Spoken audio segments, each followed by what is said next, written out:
दोस्तों, supreme Court of Pakistan की judgment Syed Athar Hussain Shah versus Haji Mohammad Riaz and other civil petition number 183/2017 justice Qazi Faez Isa साहब और मिस्टर जस्टिस याया अफरीदी साहब ने इस केस को सुना।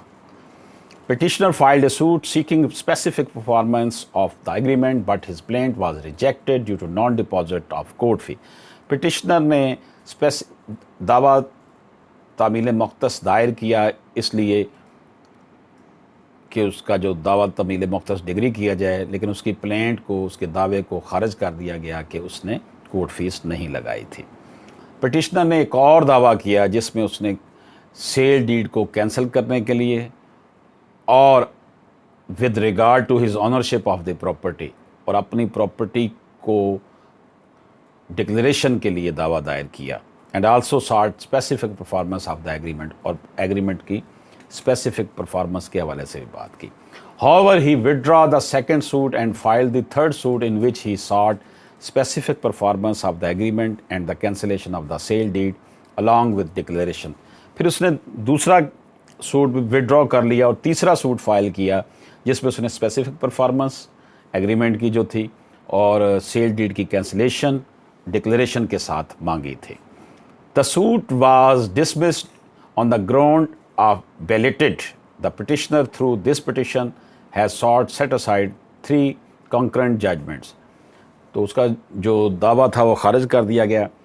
तो उसने सिविल कोर्ट में, एपीलेट फर्स्ट कोर्ट में और हाई कोर्ट में उसका स्टांस ख़त्म हो चुका है। अब वो सुप्रीम कोर्ट ऑफ पाकिस्तान में आया है कि वो जो नीचे 3 कंकरेंट जजमेंट्स हैं उनको खिलाफ ज़ाब्ता, खिलाफ कानून करार दिया जाए। अब इशू जो इसमें डिस्कस हुए हैं वो 2 हम बात करते हैं। Whether the prescribed period of limitation could be extended by introducing another cause of action or relief in the suit, के जो प्रिस्क्राइब्ड लिमिटेशन पीरियड है, क्या वो अगर एक नई कॉज ऑफ एक्शन पैदा हो जाए तो उसमें इजाफा किया जा सकता है। Once the period of limitation commences it can not be stopped or be avoided by introducing another cause of action or relief in the suit. तो सुप्रीम कोर्ट ऑफ पाकिस्तान ने कहा है कि ऐसा नहीं है। एक दफ़ा लिमिटेशन पीरियड जो है वो शुरू हो जाता है, इसको रोका नहीं जा सकता और ना ही इसे एक नई कॉज ऑफ एक्शन पैदा करके, इंट्रोड्यूस करके इसको जो है वो रोका जा सकता है। इसलिए ये स्टांस गलत है। दूसरा जो इशू था वो ये था कि वेदर लिंकिंग और combining of section 53A of transfer of property act can benefit in extending the period of limitation. Section 53A of the Transfer of Property Act cannot benefit in extending the period of limitation.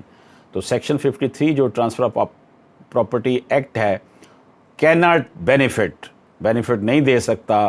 किस तरह कि limitation का जो period है उसको extend किया जाए। इजाज़त दीजिए। अल्लाह हाफिज़।